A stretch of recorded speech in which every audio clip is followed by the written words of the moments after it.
ربي صل عليه وسلم.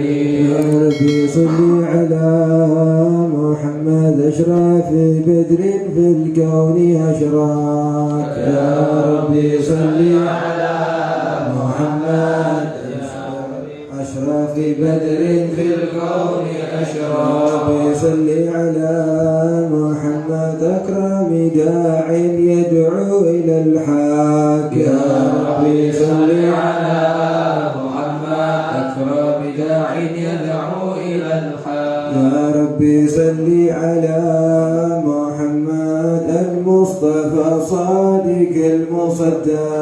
يا ربي صل على محمد المصطفى الصادق المصدق. يا ربي صل على محمد أحلى الورى منطقا وأسداق. يا ربي صل على محمد أحلى الورى منطقا وأصداق. يا ربي صل على محمد أفضل من بالتقى تحقق. يا ربي صل على محمد أفضل من بالتقى تحقق. يا ربي صل على محمد من بالسخاء والوفاء تخلاك. يا ربي صل على محمد من بالسخاء والوفاء تخلى. يا ربي صل على محمد واجمع من الشمل ما تفرق. يا ربي صل على محمد واجمع من الشمل ما تفرق. يا ربي صل على محمد واسله وسهل ما قد تعوق. يا ربي صل على محمد واصلح وسهل ما قد تعوق. يا ربي صل على محمد وافتح من الخير كل مغلاق. يا ربي صل على محمد وافتح من الخير كل مغلاق. يا ربي صل على محمد وآله ومن بالنبي تعلق. يا ربي صل على محمد وآله ومن بالنبي تعالى. يا ربي صل على محمد وآله ومن للحبيب يعشق. يا ربي صل على محمد وآله ومن للحبيب يعشق. يا ربي صل على محمد ومن بحبل النبي توثق. يا ربي صل على محمد ومن بحبل النبي يا توسل. ربي صل على محمد. يا ربي صل عليه وسلم. يا ربي صل على محمد. يا ربي صل عليه وسلم. اللهم صل وسلم وبارك عليه. بسم الله الرحمن الرحيم. الحمد لله القوي سلطانه الواضح برهانه المبسوط في الوجود كرمه وإحسانه. تعالى مجده وعظم شانه. خلق الخلق لحكمة وطوى عليها علمه وبسط لهم من فائد المنة ما جرت به في أقداره القسمة. فأرسل إليه مشرف خلقه وجل عبيده رحمة. تعلقت إرادته الأزلية بخلق هذا العبد المحبوب فانتشرت آثار شرفه في عوالم الشهادة والوجود. على أجل هذا المن الذي تكرم به المنان وأعظم هذا الفضل الذي برز من حضرة الإحسان صورة كاملة ظهرت في هيكل محمود فتعطرت بوجودها أكناف الوجود وتبرزت برد العوالم بتراس التكريم. اللهم صل وسلم أشرف الصلاة والتسليم على سيدنا ونبينا محمد الرؤوف الرحيم. اللهم صل وسلم وبارك عليه. وبارك عليه وعلى آله. تجلى الحق في عالم قدسه الواسع تجليا قضى بانتشار فضله في القريب والشاسع. يمر أفراده بتعداد ولا يمل تكراره بكثرة ترداد، حيث أبرز من علم الإمكان صورة هذا الإنسان انتشر بوجوده الثقلان وتنتشر أسراره في الأكوان، فما من سر اتصل به قلبه منيب إلا من سوابغ فضل الله على هذا الحبيب.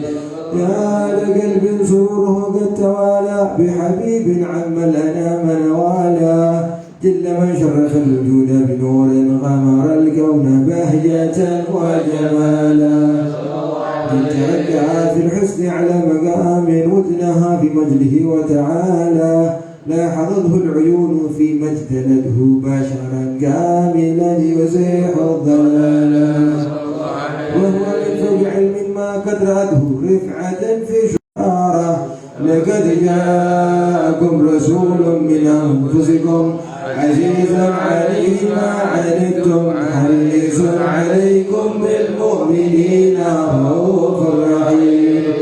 فمن فاجت هذه البشارة وتلقاها بقلب سليم فقد هدي إلى صراط مستقيم. اللهم صل وسلم أشرف الصلاة والتسليم على سيدنا ونبينا محمد الرؤوف الرحيم. اللهم صل وسلم وبارك عليه.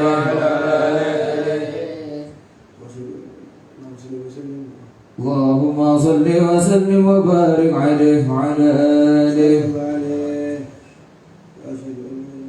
وأشهد أن لا إله إلا الله وحده لا شريك له شهادة تعرف بها اللسان عما تضمنه الجنان من التصديق بها والإذعان، تثبت بها في الصدور من الإيمان قواعده، وتلوح على أهل اليقين من سر ذلك الإذعان والتصديق شواهده.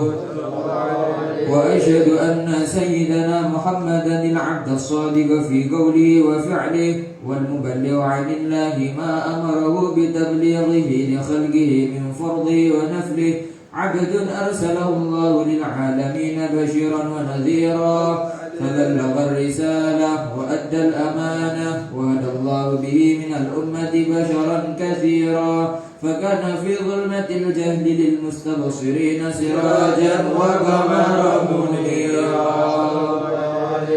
فما أعظمها من منة تكرم الله بها على البشر، وما أوسعها من نعمة اندشر سرها في البحر والبر. اللهم صل وسلم بأجل الصلوات وأجمعها وأزكى التحيات وأوسعها على هذا العبد الذي وفى بحق العبودية وبرز فيها في خلعة الكمال، وقام بحق الربوبية في مواطن الخدمة لله، وأقبل عليه غاية الإقبال. صلاة يتصل بها روح المصلي عليه به، فينبسط في قلبه نور سر تعلقه به وحبه، ويكتب بها بعناية الله في حسبه، وعلى آله وصحبه الذين ارتقوا صهوة المجد بقربه، وتفيأوا ظلال الشرف الأصلي بوده وحبه، ما عطر الأكوان بنشر ذكراه النسير. اللهم صل وسلم أشرف الصلاة والتسليم على سيدنا ونبينا محمد الرؤوف الرحيم. اللهم صل وسلم وبارك عليه. اللهم صل وسلم وبارك عليه وعلى آله. أما بعد، فلما تعلقت إرادة الله في العلم القديم بظهور أسرار تخصيص البشر الكريم بالتقديم والتكريم، وقدر القدرة الباهرة بالنعمة الواسعة وتمت عليه من الله النعمة، فهو القمر التام الذي يتنقل في بروجه لتشرف بموطن استقراره وموضع خروجه، وقد قضت الأقدار الأزلية بما قضت، وأظهرت من سر هذا النور ما أظهرت، وخصصت به من خصصت، فكان المستقر في الأسباب الفاخرة والأرحام الشريفة الطاهرة، حتى برز في عالم شهد بشرا لا كالبشر ونورا حير الأفكار ظهوره وبهر. فجعل لديهم الدرج من هذه الحروف ليركم في هذا القرطاس ما هو لديه من عجائب ذلك النور معروف، وإن كانت الأسئلة تفي بعشر معشار أوصاف ذلك الموصوف تشويقا للسامعين من خواص المؤمنين وترويحا للمتعلقين بهذا النور المبين. وإلا فعلنا ضرب الأقلام من شؤون خير الأنام، ولكن حسن لا تدبين ما حفظته من سير أشرف المخلوقين وما أكرمه الله به في مولده من الفضل الذي عم العالمين.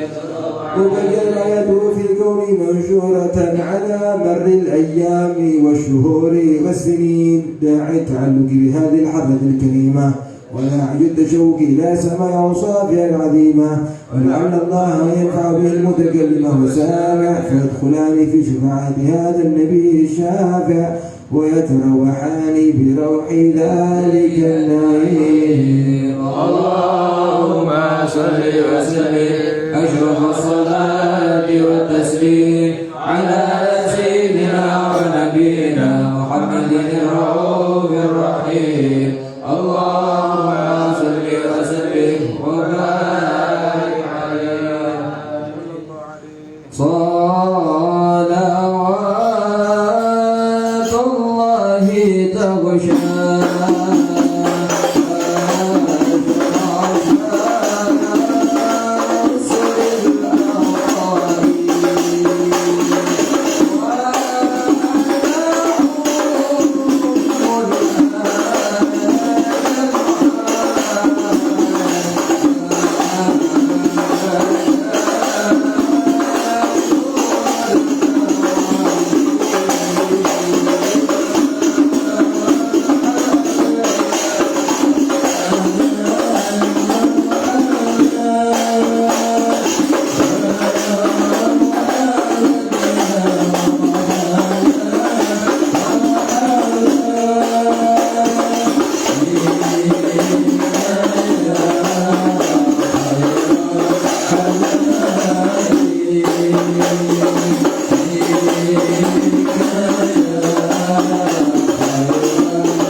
اللهم صل وسلم وبارك عليه وعلى آله.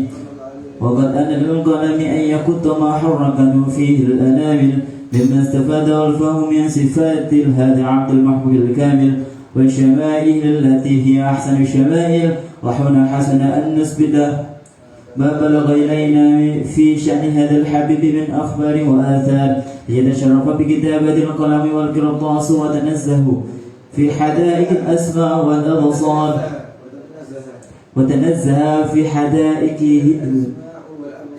حدائقه الأسماء والأبصار. وقد بلغنا في الأحاديث المشهورة أن أول شيء خلقه الله هو النور الموضوع في هذه الصورة صلى الله عليه. فنور هذا الحبيب أول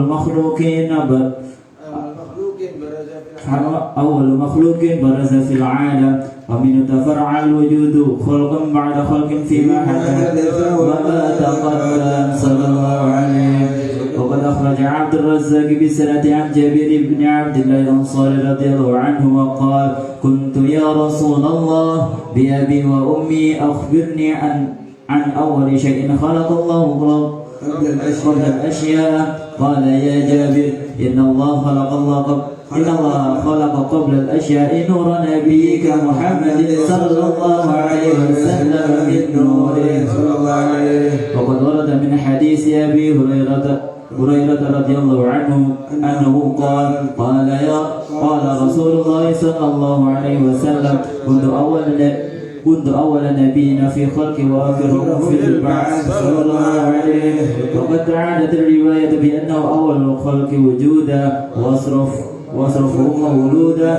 ولما كانت السعادة الأبدية لها ملاحظة خفية اختصت من شاء من البرية بكمال الخصوصية صلى الله عليه.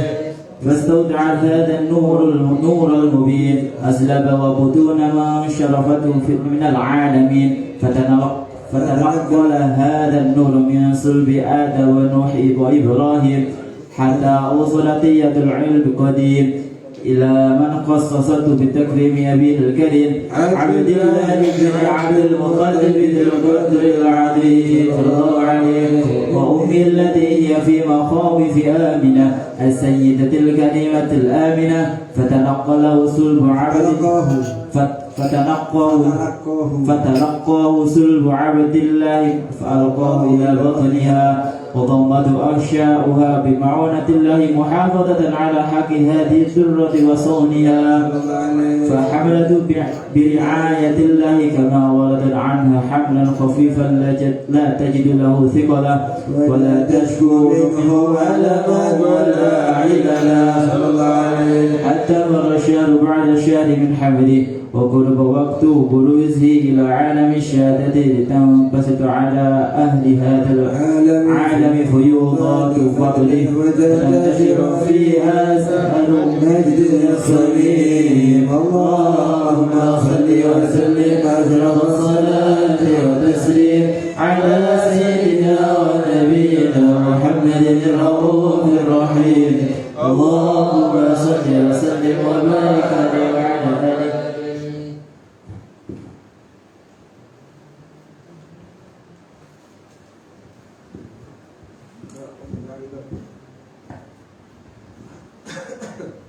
اللهم صل وسلم وبارك عليه وعلى آله. ومنذ علقت به هذه الدرة المكنونة والجوهرة المصونة والكون كله يصبح ويمسي في سرور وابتهاج صلى الله عليه. بظهور إشراق هذا السراج والعيون متشوقة إلى بروز ومتشوقة إلى التقاط جواهر كنوز صلى الله عليه. كل دابة لقريش نطقت بفصيح العبارة معلنة بكمال البشارة. فما من حامل حملت في ذلك العام إلا أتت في حملها بغلام من بركات والسعادة هذا الإمام صلى الله عليه. ولم تزل الأرض والسماوات متدمخة بعطر الفرح بملاقاة أشرف البريات وبروزه من عالم الخفاء إلى عالم الظهور بعد تنقله في البطون والظهور صلى الله عليه وأثر الله في الوجود بعد التكريم وبسط في العالم الكبير مائدة التشريف والتعظيم ببروز هذا البشر الكريم اللهم صل وسلم أشرف الصلاة والتسليم على سيدنا ونبينا محمد الرؤوف الرحيم اللهم صل وسلم وبارك عليه وعلى آله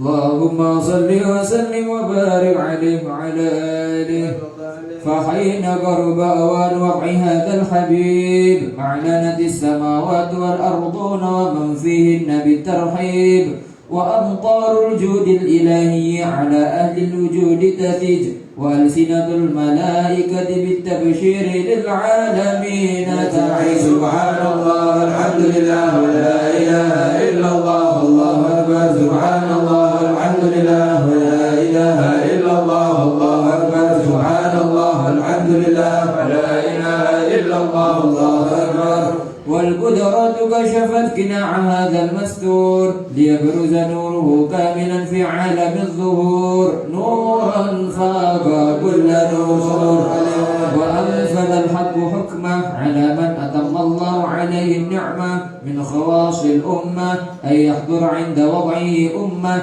تأنيسا لجنابها المسعود ومشاركة لها في هذا السماط الممدود فحضرت بتوفيق الله السيدة مريم وسيدة آسيا ومعهما من الحور العين من قسم الله له من الشرف بالقسمة الوافية فأتى الوقت الذي رتب الله على حضوره وجود هذا المولود فانفلق صبح الكمال من النور عن عمود وبرز الحامد المحمود مذعنا لله بالتعظيم والسجود صلى الله على محمد صلى الله عليه وسلم صلى الله على محمد صلى الله عليه وسلم سلام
يا الله ببركة الهادي محمد يا الله ربي فاغفر لي ذنوبي يا الله ببركة الهادي محمد يا الله بلغنا بجاهه يا الله في جوار خير مقعد يا الله ربي فاغفر لي ذنوبي يا الله ببركة الهادي محمد يا الله صلاة الله تغشى يا الله أشرف الرسل محمد يا الله ربي فاغفر لي ذنوبي يا الله ببركة الهادي محمد يا الله سلام مستمر يا الله كل حين يتجدد يا الله ربي فاغفر لي ذنوبي يا الله ببركة الهادي محمد يا الله اللهم صل وسلم وبارك عليه وعلى آله.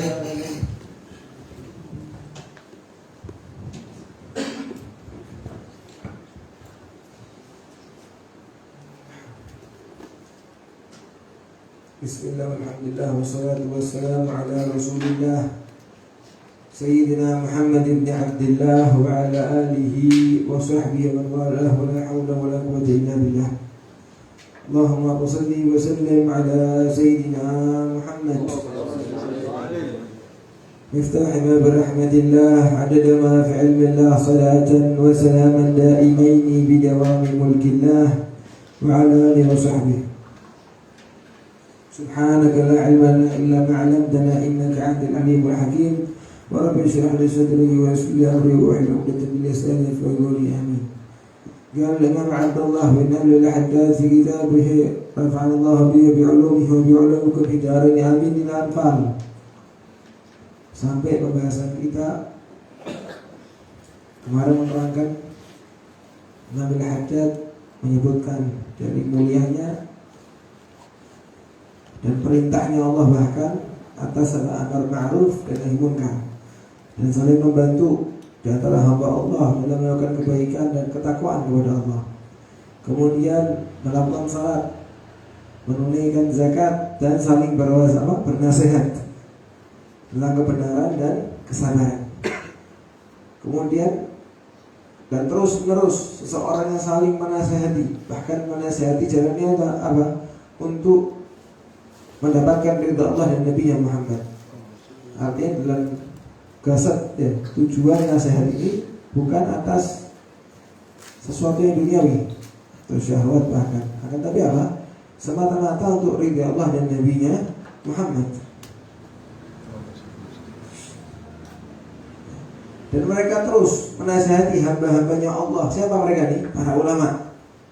Ya, terus mengajak orang-orang ini ke jalannya Allah. Yang mana mereka ini orang-orang yang diberi Allah kenikmatan bahkan kebahagiaan. Siapa mereka? Yaitu mereka adalah pewaris para nabi. Ya. Di antara yang saling menasihati yang paling besar sosoknya adalah apa? Yaitu para ulama. Kenapa? Karena mereka memang benar-benar tujuannya hidupnya dikerahkan itu apa?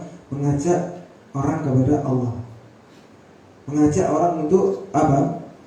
Menaati perintah Allah dan Nabi-Nya Muhammad SAW. Mereka pewaris para nabi, wa imatul muttaqin, pemimpin orang-orang bertakwa dan hamba yang sebaik-baik hamba dari orang-orang mukmin. Yang mana mereka orang yang dalam ilmunya itu pantas dan beristihad sehingga memiliki ilmu yang besar. Orang yang apa? Mentahqiq hakikatnya iman dilakukan, bukan cuma semata-mata. Kadang ada orang cuma pakaiannya apa? Seperti ulama, ya, pakai jubah besar, pakai kopiah, pakai imamah, kan tapi kelakuan itu tidak seperti para ulama. Yaitu apa? Mengajak orang kepada Allah, bukan yang lain. Ulama itu tidak ngajak orang ke partai, tidak ngajak orang ke duniawi, tidak ngajak orang kekuasaan fulan, ke hartanya fulan, ke kelompoknya fulan. Tidak. Ulama itu mengajak orang kepada Allah Nabi Muhammad. Orang kalau mau sampai ke Allah dan Nabi Muhammad kan siapa? Para ulama. Mereka wasil, penyambung bagi hamba kepada Tuhan Allah Ta'ala. Itu para ulama. Kalau bukan seperti itu maka mereka mutawassil, mereka berpakaian seperti pakaiannya Ustaz, dai. Karena dimaksud keutamaan ulama itu derajatnya seperti para nabi. Itu ulama siapa? Ulama yang mau benar-benar mengajak orang kepada Allah dan Nabi Muhammad.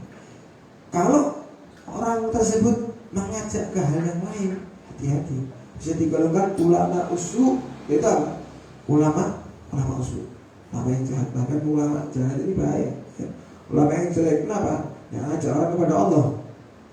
Yang tadi itu kegolongan fulan ya. Atau atas semata dunia atau kekuasaan ya.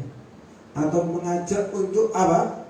Mengajak untuk menjadi pengikutnya.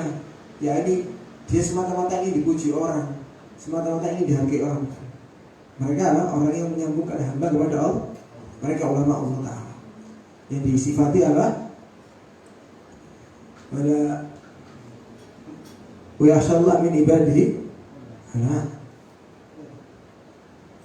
Yang takut dari hamba-hambanya Allah Ta'ala itu siapa? Para ulama. Mereka yang memiliki sifat takut kepada Allah. Jadi kalau ulama yang tidak takut sama Allah itu bukan ulama. Kemudian mereka adalah pewaris Nabi Muhammad SAW yang mengikuti dari apa? Jalan Nabi Muhammad ya. Kemudian dan mereka dapat semua ini, kedudukan yang mulia tidak didapatkan kecuali dengan mengikuti Sayyidina Nabi Muhammad. Karena sempurna mengikuti Nabi Muhammad sehingga diangkat derajat di sisi Allah. Maka para ulama dapat sanjungan, dapat penghormatan orang. Ya, dapat semuanya kayak kita lihat itu orang mulia. Kenapa? Apakah karena dirinya? Bukan. Apakah karena kerjanya? Bukan. Karena apa? Mengikuti Sayyidina Mursalin. Sehingga ketika mengikuti Nabi Muhammad, maka mengikuti sifat-sifat mulia. Yang mana sifat Nabi Muhammad itu semuanya baik. Ya. Fa min khuluqin fil bariyati mahmud illa wa huwa mutalaggan anzil wujud. Tidak ada akhlak yang baik kecuali semuanya berantai nyambung Nabi Muhammad. Ujung-ujungnya dilakukan Nabi Muhammad awalnya. Sehingga apa? Ketika para ulama ini, orang soleh ini meniru Nabi Muhammad dengan sempurnanya ya dalam akhlaknya. Orang-orang itu memuliakan karena apa? Karena ada sifat Nabi Muhammad di dalamnya. Ada sifat Nabi Muhammad di orang soleh ini, sehingga menjadi mulia. Maka dijelaskan juga, ya sering kita dengar bahwa apa? Kadar kemuliaan seseorang di sisi Allah itu apa kadarnya? Dengan kadar mengikuti dia dengan Nabi Muhammad. Sama. Berarti kalau semakin tidak mengikuti, semakin berbalik dengan Nabi Muhammad, ada kemuliaan di sisi Allah Ta'ala Nabi Muhammad. Tidak mungkin ada kemuliaan. Mereka yang mengikuti Nabi Muhammad ini harus Allah Ta'ala sebagai rahmat ya kepada semua makhluk. Kemudian Imam Al-Haddad memulai amma ba'du. Fayaqul Abdul Fakir al-Mu'tarif al-Qusur ya tawadhu'nya beliau. Maka berkata seorang hamba yang mengetahui kesalahannya, keterbatasannya, Imam Haddad tawadhu mengarang kitab tersebut, yang mana berharap kepada pengampunan Allah Ta'ala. Asy-Syarif Abdullah bin Alwi Al-Haddad Ba'ala bin Husaini afallahu anhu wa asalafi, semoga Allah mengampuni beliau dan para salaf ya amin. Ini risalah, ini kitab ini dengan kekuatan Allah ya, dengan takdirnya dan wasiat dengan keutamaan Allah, saya menulis ini yaitu untuk mengikuti perintah Allah dan perintah Nabi Muhammad. Raghbah fil wa'di shadiq al-warid, dan untuk mendapatkan janjinya Allah yang benar ya, yang mana Allah Ta'ala menjanjikan atas orang-orang yang menunjukkan kebaikan adalah al-huda wa da'wa il khairi wa nasril ilm. Allah Ta'ala punya janji yang menjanjikan orang-orang yang menunjukkan kebaikan, yang mendakwah ya, dakwah kepada orang-orang untuk mana? Ke kebaikan dan menyebarkan ilmu. Allah punya balasan yang sangat mulia. Sehingga Imam Haddad ini menulis kitab ini berharap tersebut. Qala Allah Ta'ala, ini ayat Quran, wa takum minkum ummatan yad'una ilal khairi wa ya'muruna bil ma'ruf wa yanhauna 'anil munkar wa ulaika hum muflihun. Kata Allah Ta'ala, maka jadilah kalian dari umat Nabi Muhammad apa? Umat yang apa? Yang mengajak kebaikan. Wa ya'muruna bil ma'ruf, ya amar ma'ruf lawan kebaikan, dan apa? Wa yanhauna 'anil munkar, menjaga larangan Allah, dan mereka adalah orang-orang yang beruntung. Siapa? Orang yang amar ma'ruf nahi munkar. Amar ma'ruf nahi munkar bukan cecar-cecar apa ya, amar ma'ruf apa sih? Perbuatan baik, semua perbuatan baik. Yang dilarang munkar apa? Mencegah dari kemungkaran, semua kemungkaran. Enggak terus harus naik panggung atau enggak. Harus ceramah. Amar ma'ruf itu perbuatan baik di antara kalian kepada saudara kalian semuslim, bahkan yang bukan muslim, orang tua lain, itu perbuatan baik umum. Maka menjadi orang yang beruntung kalau apa? Menyebarkan kebaikan atau manfaat bagi orang muslimin. Wa qala ta'ala ud'u ila sabili rabbika bil hikmati wal mau'izati hasanah. Ya. Ajaklah orang-orang pada ke jalannya Allah dengan hikmah dan mau'izatil hasanah. Dengan kalimat yang baik itu perintah Allah. Wa qala ta'ala idza akhadallahu mitsaqal ladzina utul kitaba latubayyinannahu lin-nasi wa la taktumunah. Allah menjadikan bagi orang-orang yang menuntut ilmu, yang punya ilmu, ya, apa untuk menjelaskan kitabnya Allah kepada orang, menjelaskan Al-Quran. Wala taktumunah, jangan menyimpannya di surah. Orang kalau punya ilmu, ya, itu jangan disimpan sendiri, apa? Sebarkan ke orang. Ya, kasih manfaat ke orang, ajak orang ke Allah Ta'ala. Kalau Ta'ala Nabi, Allah Ta'ala mengatakan Nabi Muhammad dalam Al-Quran, Kul hadi sabili. Katakan Nabi Muhammad, apa? Ini adalah jalanku. Apa? Aku mengajak kepada Allah. Aku mengajak kalian kepada Allah. Kul hadi sabili ad'u ila Allah ala basiratin ana wa man tabi'ani. Nabi Muhammad itu turun diutus Allah Ta'ala untuk mengajak orang-orang ini, kita ini. Baik yang dilihat oleh Nabi Muhammad di zaman ini atau setelahnya ini, kita umatnya, ke jalan Allah. Bukan Rasulullah SAW, ya. Dia berkata syahid minkumul ghaib farubba hamil fiqhin ila man huwa afqah minhu wa rubba hamil fiqhin laysa bifaqih. Ini tentang apa? Menyebarkan kebaikan. Rasulullah ketika itu apa? Lagi duduk sama sahabat jelaskan perkara ilmu. Kemudian katakan apa? Sampaikanlah wahai yang hadir kepada orang yang tidak hadir yang ghaib. Mungkin apa? Yang nyampaikan ilmu ini, yang hadir ini, nyampaikan ke orang yang tidak hadir, mungkin yang tidak hadir ini difahami ilmunya. Sehingga Pak, orang yang tidak paham ini, yang hadir ini bisa paham dari yang dikabari. Misal di sini satu, ya dengarkan apa? Baca kitab ini, kemudian pengajian atau di mana, kemudian ngomong ke temannya, ini isinya. Sebenarnya dia tidak begitu paham, tapi yang disampaikan ini dapat ini lebih paham. Akhirnya Pak, dijelaskan, oh gini loh maksudnya tadi Ustaz yang ngajarkan. Malah yang gaib yang tidak hadir, yang lebih paham dari yang hadir dijelaskan. Akhirnya orang yang hadir dapat penjelasan dari orang tadi. Warubba hamil fiqhin laisa bifaqih tadi. Ya. Ini cerita tadi apa?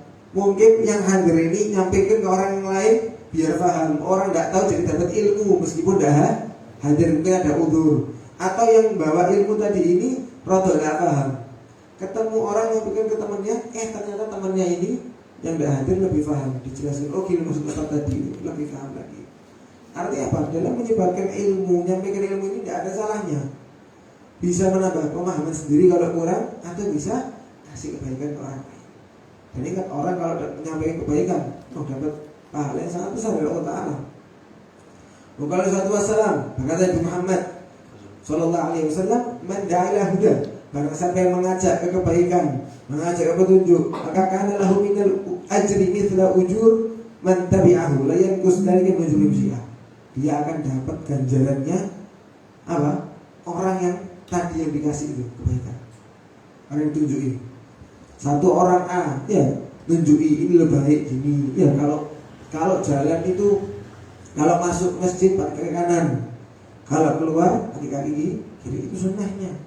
Maka yang ngajari ini dapat pahala yang diajari tadi itu, tanpa mengurangi pahala orang yang diajar sedikit pun. Pahala double. Apa? Dia melakukan kebaikan dan ngajak orang ke kebaikan. Kebalikannya, waman da'ilah dalalah, barang siapa yang ngajak ke kesesatan, kemaksiat kepada Allah, ke hal-hal yang membuat sedih Nabi Muhammad, maka dia akan mendapat dosanya yang diajak tadi. Tanpa mengurangi dosa yang diajak. Paham? Orang satu A ngajak maksiat B, maka dapat dosanya ini bonus tanpa mengurangi dosanya double. Kebalikannya. Maka yang saya lagi kemarin apa?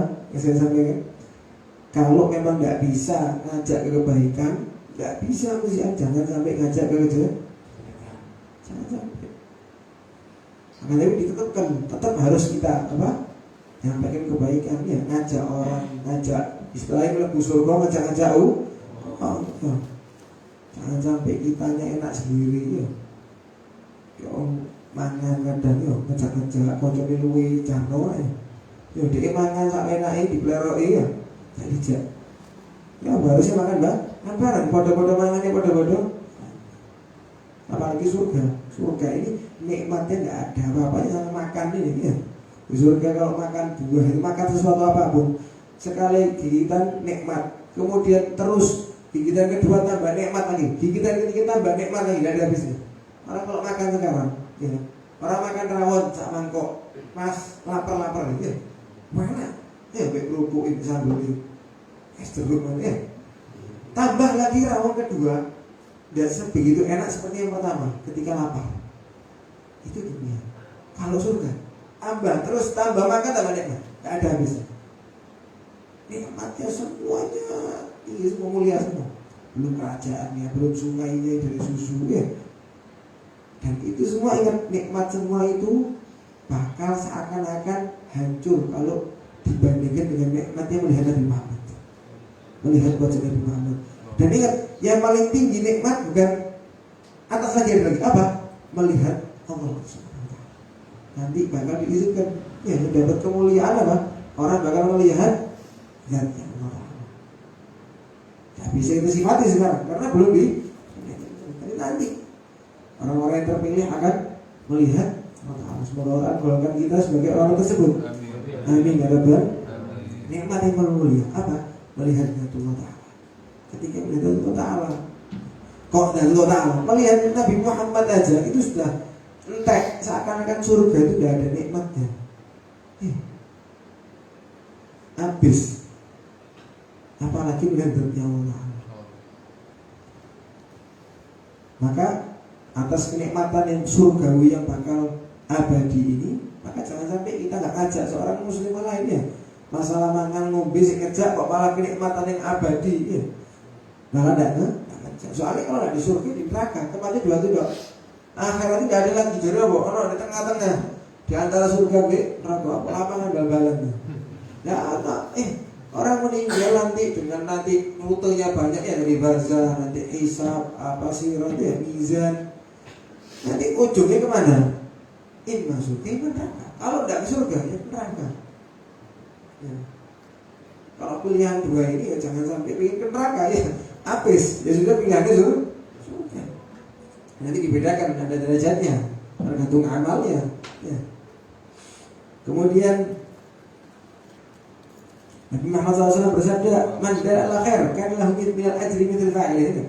Orang yang menunjukkan kebaikan maka dia akan mendapatkan seperti yang melakukan. Akan lebih. Maka Allah SAW, Nabi Muhammad SAW bersabda, "Idza mata ibnu Adam inqata 'amaluhu illa min thalath." Kalau Banu Adam, anaknya Adam, artinya apa? Masuk manusia. Kalau meninggal, terpotong semua amalnya. Kecuali 3. Terus, walaupun dikubur, akan sampai pahalanya. Apa? Pertama, sedekah jariyah. Ya. Sedekah ya. Terus menerus jariyah. Aw ilmin yuntafa' bih, atau ilmu yang manfaat. Apa yang manfaat itu? Yang tadi itu ketika orang memiliki ilmu apa disebarkan ya dikasih ke orang jangan diperdewi. Ada orang-orang itu mendapatkan manfaat dan bahkan menjadi alim karena dirinya menjadi tahu hal yang halal dan yang haram. Itu ilmu yang manfaat ya. Terus orang ini nanti ngajarin lagi ke muridnya lagi itu semua pahala dapat yang awal tadi. Kita misalkan apa guru ngaji orang kadang banyak yang remeh guru masjid, ya, PPG, itu salah. Orang semua alim, semua ulama alim, hafal ini, hafal itu semua pertamanya belajarnya apa? Quran. Ini nggak suka di Quran, buyar nggak ada. Baca kitab kuning itu, kitab gundul, ya bisa baca Quran dulu. Jadi ketika ulama-ulama besar atau orang lain itu ketika punya ilmu, baca kitab, baca ini, guru Quran itu berpahala semua. Setiap satu hurufnya. Jangan mereka belajar mulia orang ngajar ngaji ya. Amal itu terus sampai kubur. Kenapa? Ilmu yang sedekah jariyah itu apa kabarnya tadi? Kayak orang apa misalnya naruh Quran di masjid atau sarung dipakai sampai bacolan sama orang lain, dapat pahalanya. Meninggal sarungnya sedigai. Terus ya, kalau sarungnya kobong ya enggak ada. Sarungnya masih ada dipakai, nih, dipakai gini. Terus ngocor itu. Sampai terus.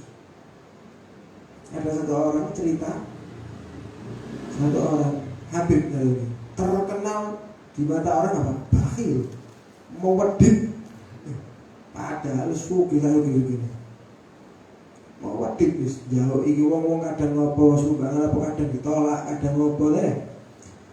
Di depan orang-orang itu kalau ada urunan enggak tahu ngurun, kalau ada ini enggak pernah terkenal wedit, semakin meninggal dunia. Orang rame, takziah mau ngopo. Moro-moro datang, orang ini orang Tuban. Tiba-tiba datang berapa bis dari Ampel. Nah, urusan Ampel orang ini orang-orang masjid dua bis. Orang ini bukan ustadz ya, bukan siapa ya, datang semua. Saya bingung orang-orang tanya, sampean kenapa kok datang kok bisa kenal sama Habib? Loh, Habib ini Masya Allah, Habib ini orangnya apa? Ngoman, loh, ngoman ditinggi ya. Kalau udah sampean medit, orangnya ngoman, Masya Allah. Sampai tahu diceritakan, kok bisa lompat dari mana? Beliau itu sudah berapa tahun, bahkan belasan tahun nyumbang apa? Tahu ngasih apa? 1 bulan Ramadan ngasih bukanya, buka puasa itu apa namanya takjil itu, tak makan itu dibiayai sama orang ini sebulan setiap tahun.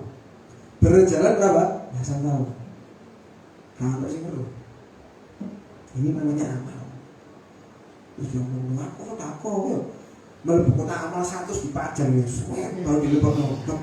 Disuwe-suwe, apa cek kita kabeh itu 100.000 lewat. Apa kita kabeh? Soalnya aku tuh semakin rahasia, tidak ada yang tahu, semakin diterima. Makanya amal itu kalau tidak ada yang tahu, itu makin makbul di sisi Allah Taala. Jadi kalau amal semakin banyak yang tahu, dikhawatirkan apa? Ada riya. Itu yang apa? Ditakutkan. Kalau sudah riya, tidak bakal diterima sama Allah dan Nabi Muhammad. Dan tadi ini orang semua mandang siapa? Dia ini orang yang bakhil, medit, tapi tidak ada yang tahu. Amalnya sudah berapa puluh tahun, berapa belas tahun. Itu yang makbul itu. Dan itu apa nanti? Allah setuju. Terus apa lagi? Yang ketiga dari amalnya Ibnu Adam, seorang manusia tidak bakal terputus sampai kuburan apa? Yaitu anak soleh. Ya. Anak yang soleh yang mendoakan orang tuanya. Waladun soleh itu meninggal punya anaknya apa? Diajari ngaji. Dia pas hidup itu belajar mengaji di pondok. Ya. Ketika meninggal ayahnya didoakan. Kok bisa? Tahu belajar ngaji, belajar kalau apa? Orang tua meninggal terus siapa doakan. Apa? Doanya tersebut sampai ke kubur. Karena berkatnya apa?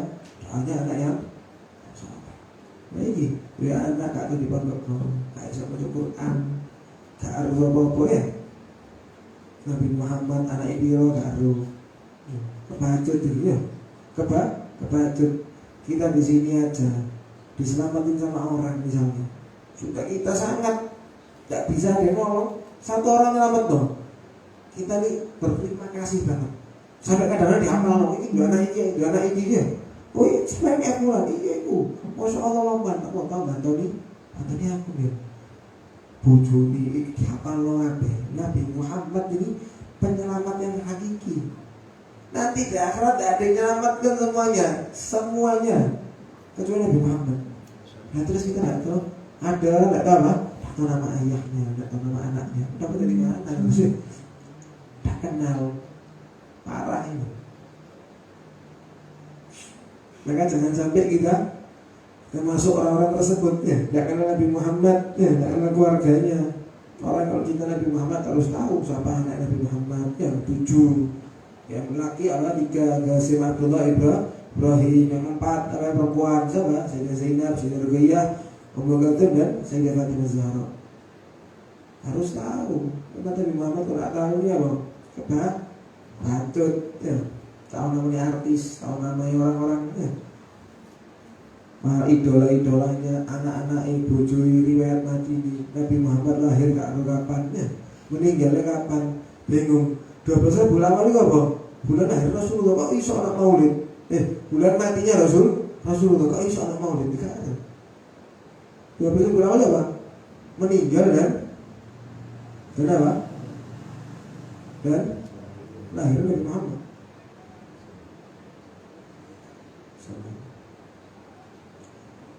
Maka kemudian kalau 3 amal ini, 3 perkara ini ada, maka apa? Terus ya. Salah satu dari 3 ini. Salah satu dari 3. Apa tadi itu? Sedekah jariyah, ilmu manfaat, dan anak soleh yang mendoakan. Maka Rasulullah SAW kata Nabi Muhammad SAW, ajwadukum ba'di rajul alima ilman fanasharahu. Paling lomannya kalian, kata Nabi Muhammad, siapa?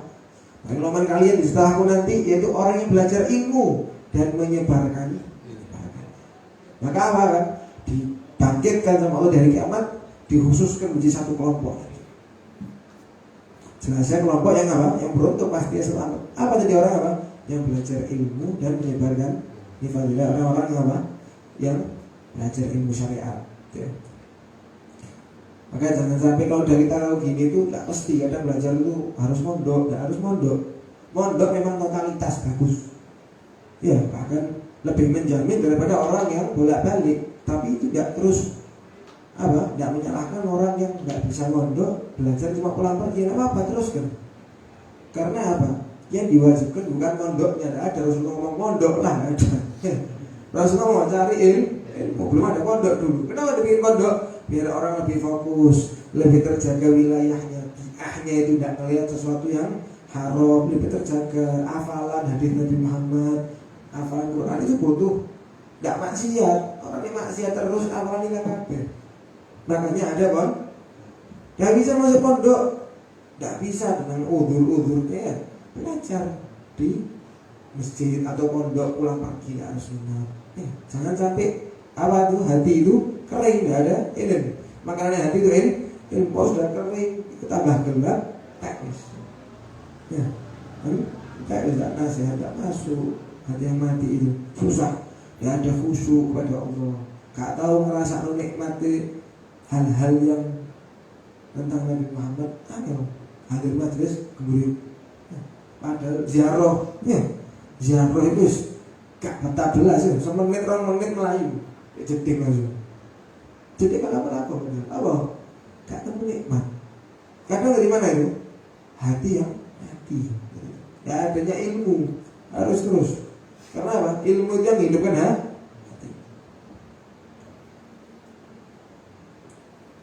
Kemudian Nabi Muhammad SAW bersabda, al-khalqu kulluhum yusalluna ala muallimin nasil khair hatta hitan ma'.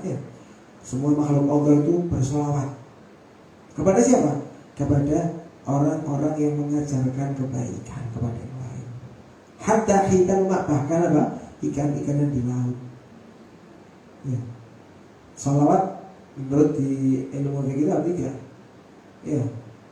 Minallah rahmah wa minal malaika istighfar wa minal ins tadarruk berdoa. Diberi 3. Salawat kalau dari Allah bermakna rahmat.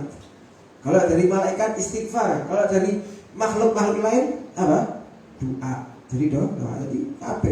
Binatang-binatang makhluk yang lain itu, bahkan ikan di laut itu doakan siapa? Orang yang mengajarkan kebaikan. Semoga Allah membolongkan kita sebagai orang yang bisa mengajarkan kebaikan. Kebaikan apapun itu. Ya. Baik hal-hal yang kecil atau hal yang besar, bahkan sholat ya. Bahkan tentang kebaikan, bahkan apa? Sesuatu menjauhkan dari yang haram, kebaikan juga. Ya, melihat keluarganya masih buka aurat dibilangin pelan-pelan. Ya. Oh Kak Iso sudah tua umurnya, jangan bilang langsung, bilang sama yang lebih tua atau yang sama umurnya, siapanya mungkin ya. Nah, kalau dibiasakan kebaikan tuh nikmatnya enak. Kenapa? Orang sudah melakukan kebaikan itu, sering melakukan kebaikan, bakal terbiasa, akhirnya apa? Gak kebiasaan maksiat. Ya, kata maksiat itu kok aneh. Kenapa? Soalnya jarang maksiat. orang yang kabeh. Ya. Maka semoga Allah Ta'ala menggolongkan kita sebagai orang-orang istiqamah. Amin ya rabbal alamin. Jadi ingat kalau datang-datang kayak pengajian yang baca-baca kita para ulama, ya ini ditulis untuk apa? Dinasihatkan. Kalau dinasihatkan tidak apa? Didengarkan, dimasukkan hati, diamal. Memang pahala hadir majelis ilmu besar, betul. Hadir majelis sholawat memuji Nabi Muhammad besar. Bukan berarti kalau tidak dengarkan terus dapat pahala, pahala. Walaupun antum tidur Pak, dapat berkahnya, sirnya ada, rahasianya. Baca maulid bukan berarti bukan ada, dapat semuanya. Tapi kalau mengamalkan isinya semuanya, ya dapat diamalkan, lebih ngeresep. Kalau udah ngeresep diamalkan, apa? Gampang ngamalkannya, dicoba dulu, diamalkan enak. Terus menjadi terbiasa dalam hal kebaikan. Jangan sampai kita ridho dengan hal-hal yang sedikit, harus tamak dengan amal. Orang kalau sama harta nggak boleh tamak, tapi sama amal, ilmu harus tamak. Ya, kayak kucing kalau dikasih makan sekali, mondar-mandir teko terus ya. Sampai kadang-kadang kok sekimanan ya, sebab mondar-mandir kok ngeongnya. Datang ngasih makan sekali, datang lagi apal sih ini. Sama kayak itu. Kita sama ilmu, sama amal harus gitu. Terus jangan sampai terpuaskan. Ya. Sholat waktu, puas, berosok ya. Saya sudah sholat waktu. Kaget sih, sampai di media sosial nih. Orang-orang itu kalau sudah sholat waktu wajib itu sudah masya Allah. Bukan masya Allah, kewajiban ini. Bukan masya Allah, kewajiban ini. Nah, kalau ujian sholat waktu ini memang wajib, dosa kalau ninggalkan. Ya, jaga sholat jamaah itu baru. Tidak pernah sholat sendirian, ya mesti mengutamakan jamaah. Lalu dari sini ke masjid kemana ya? Itu baru. Sholat waktu tidak dijaga, kewajibanmu anjirnya. Terus merasa paling baik. Kalau sama masya Allah, ya sangat cukup. Nggak rasa cukup. Terus sholat jamaahnya dicicil. Pak dia sama Isa sih dilakoni. Kok kopiah subuh. Sudah kebiasa seminggu, 2 minggu, ya udah kebiasaan, nambah lagi satu. Kalau sudah berkah bisa langsung. Dicicil, nanti kebiasaan nikmat juga ibadah. Nggak kerasa angel. Sudah terbiasa. Orang yang terbiasa waktunya itu fadhi ya, buang-buang waktu. Lama ibadah itu males. Apa kebiasaan? Lewat kebiasaan, maka nikmatnya tidak abad insyaallah.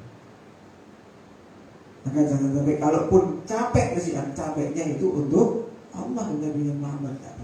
Kalaupun capek pun, capeknya untuk Allah dapat pahala, bukan terus uji. Maka jangan sampai kita meninggalkan ketaatan walaupun sekecil, dan terus menjauhi maksiat walaupun sekecil apapun. Ya, balikannya. Maka insya Allah menggolongkan kita sebagai hamba-hambanya mengikuti syariat Allah dan Nabi Muhammad, mengikuti sunnah Nabi Muhammad SAW, digolongkan dengan mereka ma'alladzina an'amta 'alaihim minan nabiyyin wasiddiqin wasyuhada'i sholihin, ya dikumpulkan sama Allah apa? Dengan orang-orang yang baik, orang-orang soleh, para ulama, para nabi. Dengan apa caranya? Mengikuti jalannya mereka, mengikuti sunnah Nabi Muhammad sehingga menjadi dibanggakan oleh Nabi Muhammad SAW. Amin ya rabbal alamin. Allahumma salli wa sallim wa barik alaihi wa ala alihi. وحين برز صلى الله عليه وسلم بفتح أمه برز رافعا طرفه إلى السماء مؤمنا بذلك الرفع إلى أن له شرفا على مجده وسماء وكان موعد مولد سيد الكونين من شهور شرب الأوائل من الأيام يوم الاثنين وموضع ولادته وقبره بالحرمين وقد ورد أنه صلى الله عليه وسلم ولد مختونا مكحولا مقطوع السرة لولا ذلك لشرف عند الله أيدي القدرة ومع بروز إلى هذا العالم ظهر من العجائب ما يدل على أنه أشرف المخلوقين وأفضل الحبائب. فقد رجعنا عبد الرحمن بن عوف ونبي الشفاعة رضي الله عنهما قالت لما ولدت آمنة رضي الله عنها رسول الله صلى الله عليه وسلم وقع هدية فاستهلا فسمعت قائلا يقول رحمك الله أو رحمك ربك قالت الشفاء فأضاء له ما بين المشرق والمغرب حتى نظرت إلى بعض قصور الروم. قال ثم لبست وجعت فلم أنشب أن غشيتني ظلمة ورعب قشعريرة اليمين فسمعت قائلا يقول أين ذهبت به؟ قال إلى المغرب وأسفر ذلك عني ثم عود الرعب ظلمة والقشعريرة عن يساري فسمعت قائلا يقول أين ذهبت به؟ قال إلى المشرق.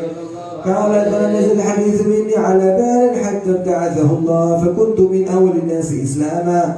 وكم ترجمت السنة من عظيم المعجزات وباخر الآيات البينات بما يمضي بعض شريف عند مولاه أن عين ينادي في كل حين ترعه وأنه الهادي إلى الصراط المستقيم. اللهم صل وسلم أشرف الصلاة والتسليم على سيدنا ونبينا محمد الرؤوف الرحيم. اللهم صل وسلم وبارك عليه وعلى آله. اللهم صل وسلم وبارك عليه وعلى آله.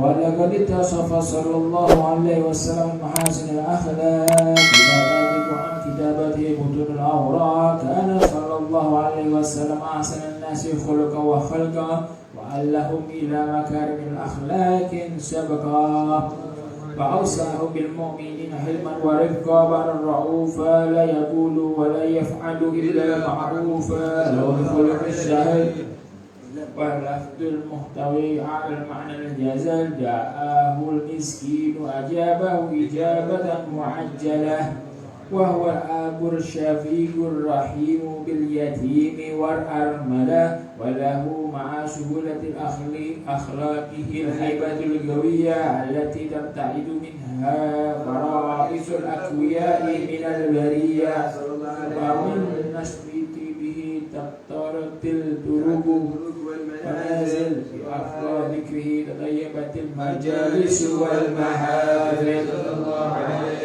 فهو صلى الله عليه وسلم جامع الصفات الكمالية والمنفرد في خلقه وخلقه بأشرف الخصوصية وما من خلق في البلد المحمود إلا وهو متلقا عن سيد الوجود صلى الله عليه. حيرت في وصف الحبيب وشأنه وله الأولى في مجده ومكانه أوصاف قد تعالى مجدها أخرجت على نجم الصهاب عنانه صلى الله عليه. وقد القلم في التدوين ما أفاده العلم من وقائع مولد النبي الكريم وحكاية ما أكرم الله به هذا العبد المقرب من التكريم والتعليم والخلق العليم. فحسن مني أن أمسك عند الأكلام في هذا البقاء وأقرأ السلام على سيد الأنام. السلام عليك أيها النبي ورحمة الله وبركاته. السلام عليك أيها النبي ورحمة الله وبركاته.